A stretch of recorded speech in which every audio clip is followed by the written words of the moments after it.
Hi there. I'm going to share a short word of encouragement with you, and I want to actually start by telling you about a little incident that happened many years ago at a Christian youth camp. So Matt and I are actually going as leaders, and it was always a great joy, completely and utterly exhausting, but a complete joy to take a group of young people away, because we just knew that that week would be a significant step in their Christian journey. But this particular year, about 8 weeks before we were due to go, Matt and I discovered at our first scan that the pregnancy we'd been really excited about wasn't to be. So although I knew that it would be a good week and it was still a privilege to go, I guess in myself I just was feeling a little bit low in my spirit, we'll say.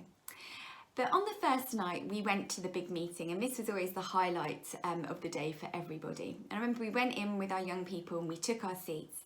And eventually the worship band started to play, and I remember sitting there and looking around as all the young people got up and started to praise and worship God in their own way, dancing, jumping up and down.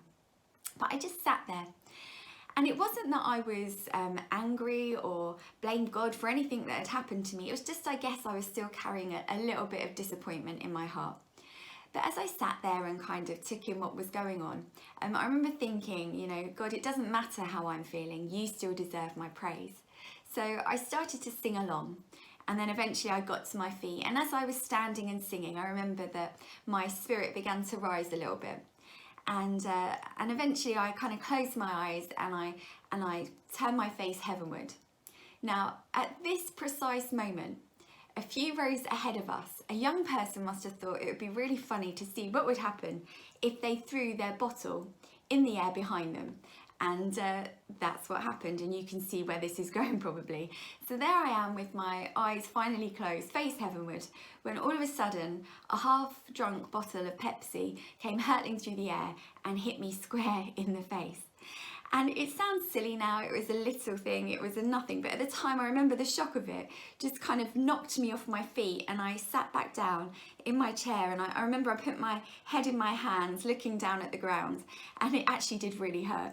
And then I just thought to myself, I need to get out of here. So I remember I got up and I left the meeting and went outside to get some fresh air. Had a little cry because, like I say, it did really hurt. And then someone, I think, came to see if I was okay, and I said yes, I'm fine, and they went back in. And I can tell you that everything in me at that point wanted just to go back to my room, but I didn't. After a while I went back in, I joined the meeting, and actually the week was really good from that point onwards, and God brought a lot of blessings from it. But I sometimes have thought about how that little incident is quite a good analogy for what life can be like sometimes, particularly at the moment with what we're going through. Sometimes everything is fine, and then there'll be a change in our circumstances, maybe a loss or a disappointment, which can leave us feeling low in our spirits. And then eventually we get back up on our feet again and we lift our faces heavenward, and then something else comes along and knocks us off our feet completely. And it's a bit like, if I can use another analogy, like we sink a little deeper, almost like into a little pit of despondency or despair. And at the moment, I think it's good we're gradually coming out of this crisis that we've been in very slowly. But we know that the road ahead of us is probably going to be a long and a bumpy one. And I know from speaking to people that many people are facing not just one challenge, but many challenges, and perhaps a variety of different experiences of worry and doubt and anxiety. And it sometimes feels like they come one on top of the other, one after the other.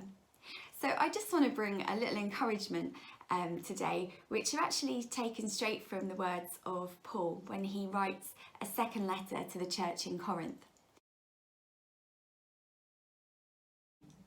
So Paul and his companions experienced many trials and many times of suffering because they were travelling around sharing the good news, and they were being persecuted for their faith.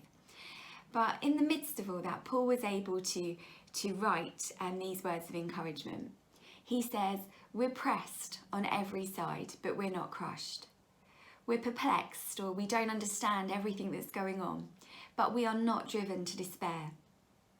We're hunted down, but we are never abandoned by God. We're knocked down, but we are not destroyed." And I've always thought what amazing words of encouragement they are. Paul's saying, you know, yes, there will be times of difficulty. I mean, they were shipwrecked, they were thrown into jail, all sorts. But he said, you know, despite all that, we're not crushed, we're not destroyed, we're never abandoned by God, and we are not driven to despair. And as I read those words afresh, I thought, you know, I wonder how Paul can say that with such certainty. And as I reflected, there were just 3 words that kind of dropped into my mind and into my heart. And they're actually 3 words that Paul grouped together himself in his first letter to the church in Corinth, when he was saying that, you know, many things will change, things will pass, circumstances will alter, but 3 things, these 3 things will always remain and no one can take them. And that is faith, hope, and love. And I believe that if we hold on to faith, hope, and love, that we too can say with certainty that yes, times are hard, but I'm not crushed. God will never abandon me. I'm not destroyed and I am not driven to despair.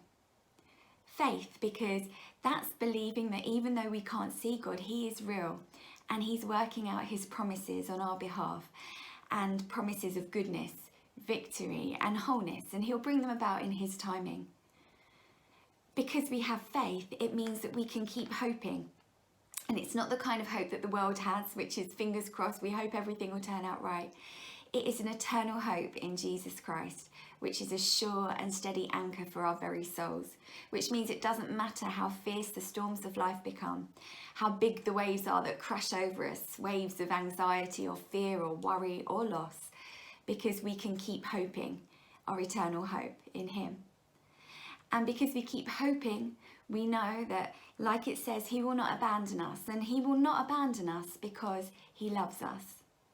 And we know that the love of our family and friends, when we're going through hard times, it goes a long way, doesn't it? It does soothe and it comforts us. But even that can't compare to the love of God. Because you see, God doesn't just love us. God is the very source of love. God is love. And His love is a reflection of who He is. So yes, His love will soothe us, His love will comfort us, but His love is also powerful. And it's the love of Jesus that led Him to the cross. And it was that love that broke the power of sin. It broke the power of death and made a way for us to receive eternal life. You know, we live in a world where there are powers of darkness at work. And Paul, in his letter, he says, you know, we're like jars of clay, and we might be a bit broken and a bit battered, but inside us, we have this treasure, which is the good news of Jesus Christ. And he says, you know, we need to let that light shine out for the world to see. And, you know, I believe that the enemy wants nothing more than for us to be sat with our head in our hands, or even better, to leave the venue itself. He doesn't want us standing, praising God with our faces raised heavenward. But God's love is more powerful than the powers of darkness. And so although, yes, at times we might be knocked down, we are not destroyed. Corrie ten Boom, who suffered at the hands of Nazis in a concentration camp, and, you know, the kind of loss and suffering she experienced, I can only imagine. She said this, she said, "There is no pit so deep that God's love is not deeper still." And so I just want to encourage us, you know, maybe this is a word for right now because you're going through a trial and it feels like it's one after the other. Maybe things are okay and you just want to hold on to this for future reference. But let me repeat those words of Paul and say that if we can hold on to faith, hope and love, we can say with certainty, yes, I'm pressed on every side, but I am not crushed. I might not understand everything that's going on, but I am not driven to despair. I might feel hunted down or persecuted, but I know that God will never abandon me. I may have been knocked down, but I am not destroyed. And let me say that again personally to you. You might be pressed on every side, but you are not crushed. You may not understand everything that's going on at the moment, but you know, you don't need to be driven to despair. You may feel persecuted, but you need to know that God will never abandon you. You may have been knocked down, but you are not destroyed. So let's stay standing, or let's get back up on our feet. Let's start praising God and lift our faces heavenward, and let the light of the good news of Jesus begin to shine out from us again, because God deserves it and because the world really needs it right now.